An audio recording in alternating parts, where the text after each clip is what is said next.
Have you ever been called well-read? Have you ever found yourself at a family function, sitting in the corner of the room, refusing to socialize with your cousins, and instead perhaps memorizing all of Lady Macbeth's lines just for fun? Have you ever dabbled in understanding the inner workings of a culture different from yours based on a book written by an author abroad? Being called well-read is one of those phrases that sounds flattering, but also a bit mysterious, since the concept is entirely subjective. Hello everyone, and welcome back to the Neverland Book Club.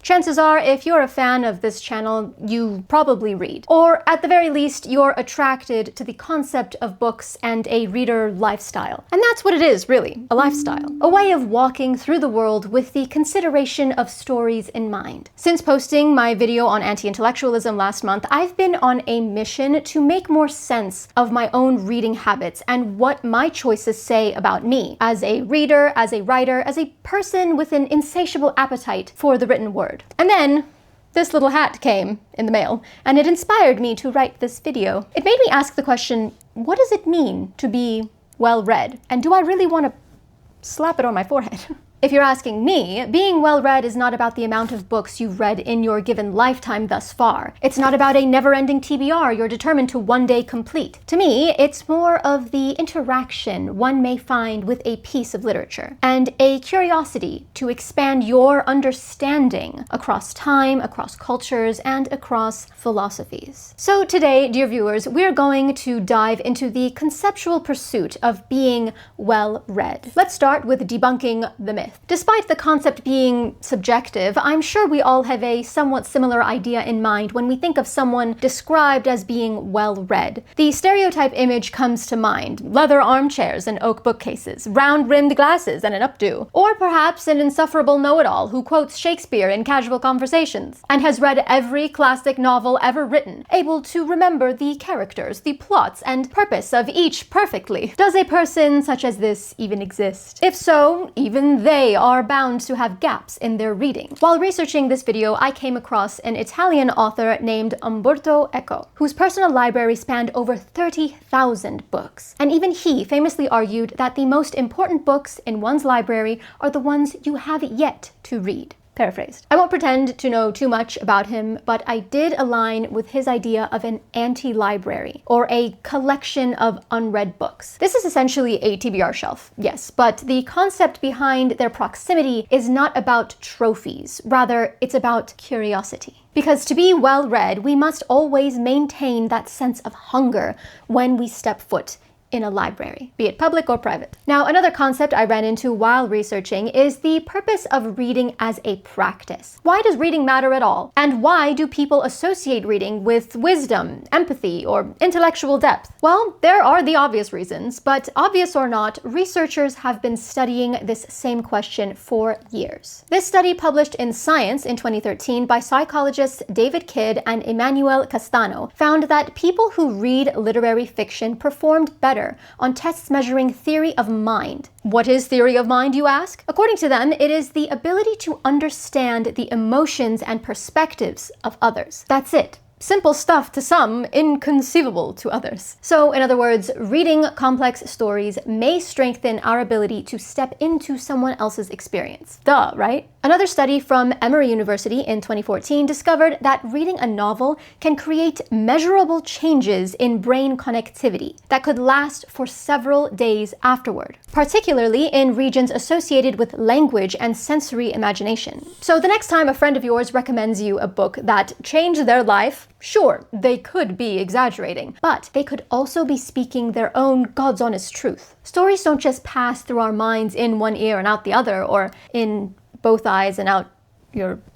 Yeah. They reorganize our minds, reshape them into something new with each and every book we consume. Some more profound than others, sure, but change is change by an inch or by a mile nonetheless. So if being well-read has nothing to do with the quantity of books you're able to cram into your head, what does it actually involve? Well, I think there are 3 overlapping paths towards becoming well-read and gaining the privilege of wearing this novelty hat. Firstly, read across time. across different eras in history. One of the reasons classic literature perpetuates its relevance is because it allows us to encounter the minds and therefore concepts of people who've lived before. By such practice, we may step outside the narrow slice of time we inhabit and into a plethora of possibilities. A book is, in many ways, a preserved consciousness, an idea, a voice carried throughout decades or centuries. Let's consider Don Quixote, for example, by Miguel de Cervantes. Written in early 17th century Spain, at a moment when medieval ideas of chivalry were beginning to collapse under the weight of modern society. With the use of satire, Cervantes captures a society standing at the threshold between two worlds, with one foot in romantic myth and the other in a rapidly changing reality. Fast forward about 2 centuries and we have Charles Dickens, writing novels that illuminate the social upheaval of Victorian England. The Industrial Revolution was transforming cities, labor, and class structures, seemingly overnight. In Great Expectations, Dickens analyzes the anxieties, injustices, and ambition of this era. Now, let's step into the 20th century with Virginia Woolf. Writing during a time where the world had been shaken by war, new technological advances, and modern philosophy, Woolf's novels reflect a growing fascination with the interior life of the mind. Consider Mrs. Dalloway, or To the Lighthouse. The story unfolds less through external events and more through the shifting currents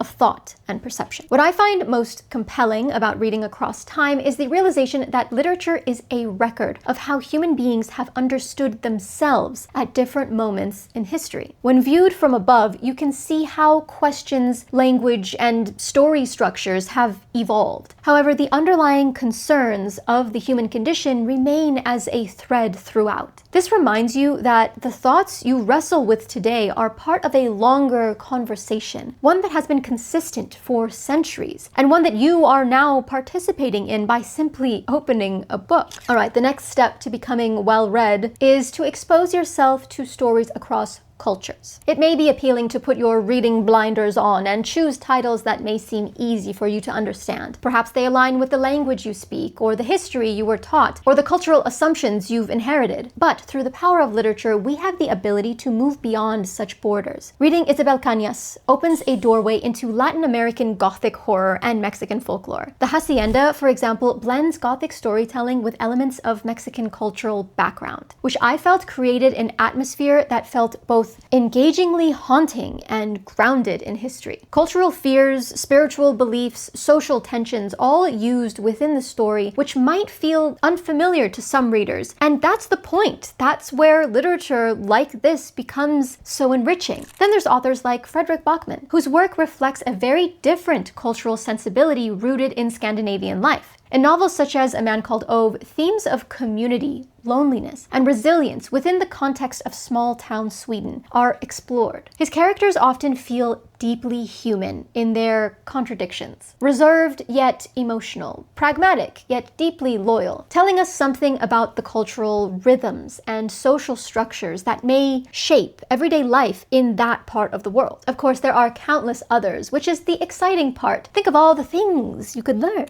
All right, the third element, I believe, is reading across philosophies. Now, I am the strongest advocate for fiction being the most enriching form of literature, but that doesn't mean I don't see value in others as well. To be well-read, your mind must be open to poetry, philosophy, history, scientific studies, essays, and all the rest. Except self-help. Ew. I'm kidding. Sometimes it helps. I don't know. Each of these variations exercises the mind in a different way. Do novels explore the emotional complexity of life? Yes. But a philosophy text might challenge your assumptions of the world around you, restructuring your way of thinking and therefore your life. I don't need to tell you the importance of history books, but be sure to read them from the perspective of the culture you're exploring as well. That part is important. Because ideas can cross-pollinate, forming connections, and your mind begins to recognize those patterns that may have otherwise gone unnoticed. Now, I want to quickly go over one thing to avoid in our endeavor to become well-read, and that's performative reading. Don't be that person. You know, the one who reads for reputation rather than curiosity. Reading a book just so you can say you read it is the wrong motivation to pick up the book in the first place. No, we're all adults. We're out of school. There is no required reading for this part of your life unless you choose to create that syllabus for yourself. Reading should never be a chore. Otherwise, our minds are not entirely open to what we're being exposed to. Approaching the classics or philosophy texts like academic obligations can rob us of the very magic that made them endure over oceans of time to begin with. So don't be that person, okay? Okay, so let's sum up what we've learned today. To build a rich and meaningful reading life, we must follow our curiosity. This is another way of saying read what you like, but be open, as we discussed, to read across time, cultures, and philosophies. Secondly, build a personal curriculum. I know, this advice again. Like it or not, our minds are shaped by what we are exposed to, and books have a way of burrowing deeper into your subconscious than you think. So be observant about your own thoughts and challenge them once in a while by picking up books you normally wouldn't. And C, reread. Rereading counts. And I feel like it's a pretty underrated habit of serious readers. The philosopher Italo Calvino once wrote that a classic is a book that never finishes saying what it has to say, which is so true when you find yourself revisiting a book years later. Your mind is different. You have more experience in life and therefore more questions waiting to be answered. Being well read is about discovering new books and ideas as well as rediscovering old ones. Which brings us back to the question, are you well read? Perhaps. Are you in conversation with books? Do stories linger in your mind after you've read the last page? Do ideas from one book lead you to pick up another? If you've said yes to any of these queries, or you feel that thrill of discovery when you find a voice from another century or culture speaking directly to your present self, then, dear viewer, you're definitely on your way. Now, as for recommended reading, I've mentioned a few novels and authors throughout this video and feel it a bit disingenuous to give you a specific list, so I won't. However, every book we did discuss in today's video will be linked in the description below, along with all the studies mentioned. But keep in mind, every book you open is another person, another voice, reaching across time to meet you where you are now. And that conversation never really ends. So tell me in the comments below if a book has ever changed the way you see the world. Who knows? It could be this one, right here, linked below. I have to try.